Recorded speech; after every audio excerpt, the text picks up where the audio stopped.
Supervisor Ron Roberts. Thank you, Madam Chairwoman.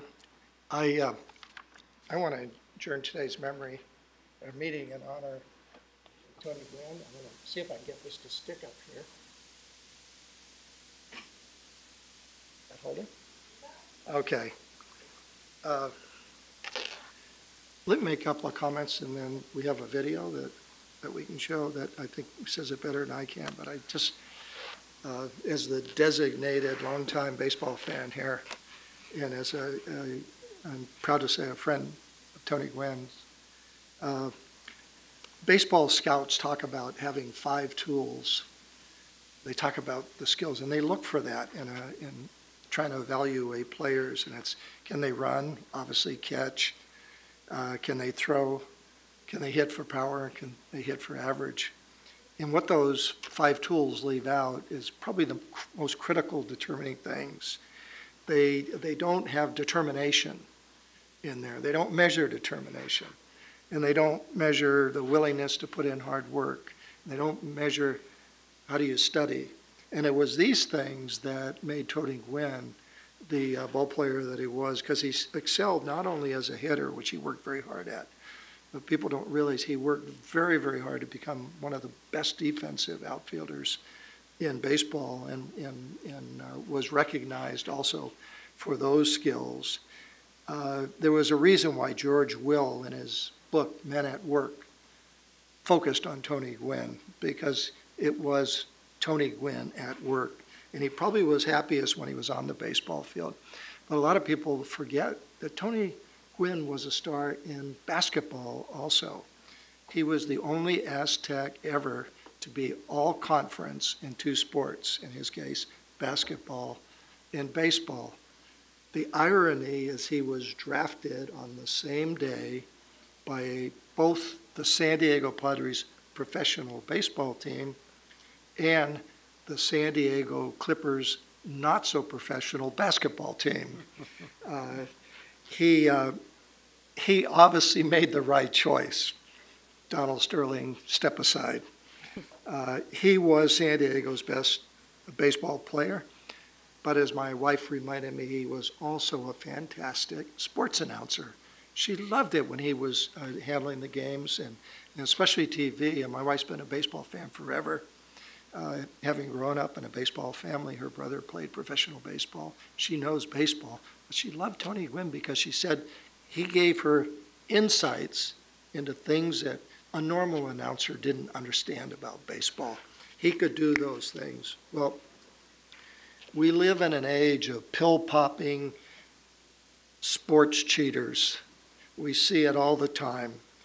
We see it locally, and we see it on a national level. And it's not just baseball. I mean, we just have to look at our heroes in the bicycling community and other places, and we see people who have made a living on cheating to get an advantage.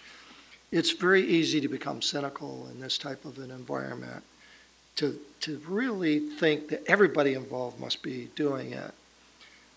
Tony Gwynn stands out really as someone that we should admire for a whole lot of reasons. He has been a hero and a role model for baseball fans everywhere, not just in San Diego, and perhaps more professional players ought to look up to him and to emulate the career that he has, what he has done in his post-career, and the affinity that in the real warmth which people throughout this nation hold for him. So with that, I'd like to, if we can, show a short video on Mr. Gwynn. Tony Gwynn, I've been around 6 years. He is the best hitter that I ever saw. Tony Gwynn was as pure a hitter as ever played in my era. Tony could do almost anything with the bat that was humanly and unhumanly possible. Tony Gwynn is a Houdini up there. Before his magic acts in the batter's box, Tony Gwynn excelled as a 2-sport athlete growing up in Long Beach, California. He attended San Diego State as a highly recruited point guard. He would later join the Aztecs baseball team, where he developed into a 2-time All-American. Gwynn was drafted to the NBA by the Clippers and later that exact same day was selected by the Padres. The Aztecs' all-time basketball assist leader passed on hoops and started a career in baseball. A lot of guys that get to the major leagues have played baseball all their lives. I played basketball the majority of the time. I couldn't throw. You know, I wasn't a real good defender. I wasn't a real good base runner, but I went to instructional lead and got a chance to hear Rod Carew talk about working hard and doing things to make yourself the best player that you could be, and I took it to heart. And so I was a guy that had to work at his craft. This guy's never stopped working, and to see that desire and that passion to be, you know, one of the greatest hitters of all time. A man who studies films constantly to make that swing even better. It's a 6-hit game for Gwynn. In addition to his hard work on the field, Gwynn revolutionized the way players prepared off the field. This was the first guy that really kind of instituted video. When I first came up, they were calling me Captain Video. Solid front leg, heads down on the ball. Perfect. That perfect swing led to an NL record-tying 8 batting titles and 19 consecutive 300 seasons. He batted over .350 every season from 1993 through 97. Tony Gwynn just serves one through the 5.5 hole. He finished with a .338 lifetime average, the second highest average since World War II. In 1994 and 95, he never went more than 2 games without a hit. If a player of my stature would have a slump, it would be like 0 for 35. Tony would call a slump if he went 5 for 15 or something like that. His 4th 5-hit game this year. Unbelievable. On his mother's birthday, August 6th, in 1999, Gwynn joined an exclusive club. There's a drive, right center field, base hitter, there it is! Ho-ho, doctor! You can hang a star on that, baby! A star for the ages for Tony Gwynn, number 3,000. As soon as I got to first base, that's what I was thinking about. Thinking about my mom and dad. Somebody said, "Look who's behind you," and I turned around and it's my mom. You know, right away I grabbed her and said, "Happy birthday."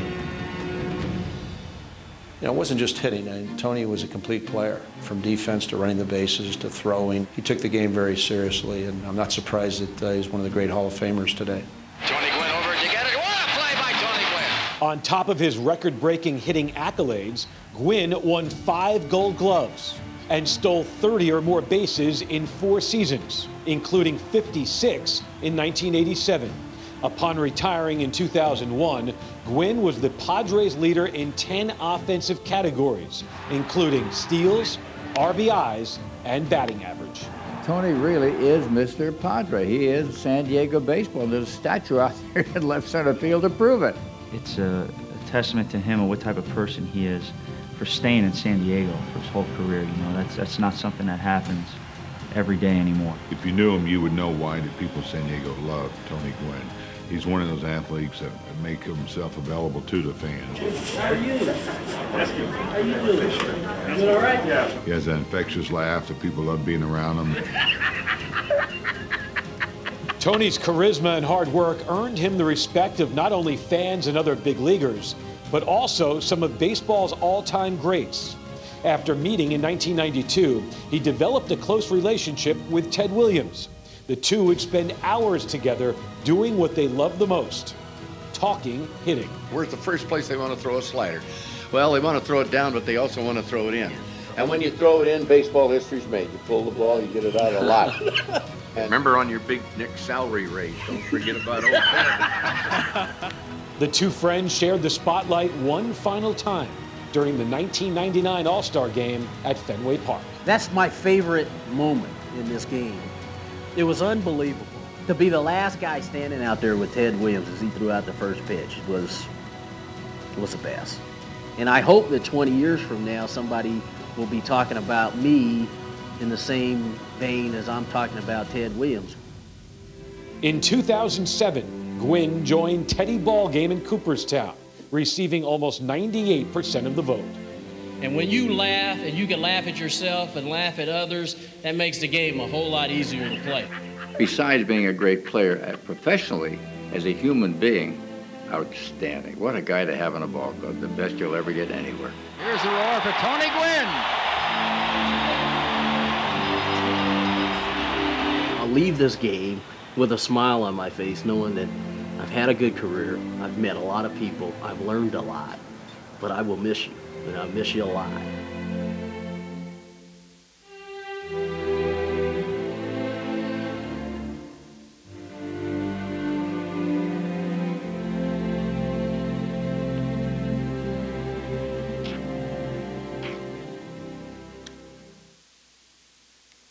Thank you, Madam Chairwoman. I didn't mean to take up so much time, but this was special. No, that was outstanding, Ron. Thank you very much. And I remember that Tony took the time to come out to the Lakeside Baseball Park opening in 2007, where you've indicated your grandson has played on many occasions. Yep. And for him to take time out of a very busy schedule to come out for that opening day was very special. And I'll always remember that, as well as all the kids that were there and people in Lakeside. So thank you.